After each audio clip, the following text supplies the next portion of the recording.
गांव की गली से एक भले इंसान की अर्थी निकली। पूरे परिवार वाले उसे शमशान ले जा रहे थे। अचानक एक अमीर सेठ ने बीच रास्ते में अर्थी रोक दी और बोला, इस आदमी पर 10 लाख रुपए का कर्ज है, पहले मेरा कर्ज चुकाओ तभी इसे शमशान ले जाने दूंगा। ये सुनते ही उस इंसान के चारों बेटे आगे बढ़े और घमंड से बोले, हम तुम्हारा कर्ज नहीं देंगे, पिता का कर्ज पिता जाने, अगर तुम चाहो तो खुद ही ये अर्थी उठाकर ले जाओ।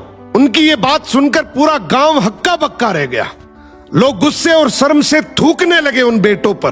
तभी ये खबर उस आदमी की बेटी तक पहुंची। वो दौड़ती हुई आई, आंखों में आंसू बह रहे थे। उसने बिना सोचे समझे अपने सारे गहने और जो भी उसके पास पैसे थे सब सेठ के आगे रखकर बोली, अगर इससे भी आपका कर्ज पूरा नहीं हुआ तो मैं पूरी जिंदगी भर मेहनत करके आपका कर्ज जरूर चुकाऊंगी, बस मेरे बाबा की अर्थी को जाने दीजिए। बेटी की ये बात सुनकर सेठ की आंखें भर आई और हाथ जोड़कर बोला, बेटी मुझे माफ करना, सच्चाई यह है कि तुम्हारे पिता से पैसे लेने नहीं थे बल्कि 10 लाख रुपए देने थे। मैंने ये सब इसलिए किया क्योंकि मैं जानना चाहता था कि उनकी जीवन भर की कमाई पर असल में हक किसका है, और इससे मुझे पता लग गया कि इन सारे पैसों की असल वारिस तू है। ये 4 बेटे तो सिर्फ नाम के और दिखावे के वारिस हैं। ये सुनते ही चारों बेटों के सर शर्म से झुक गए।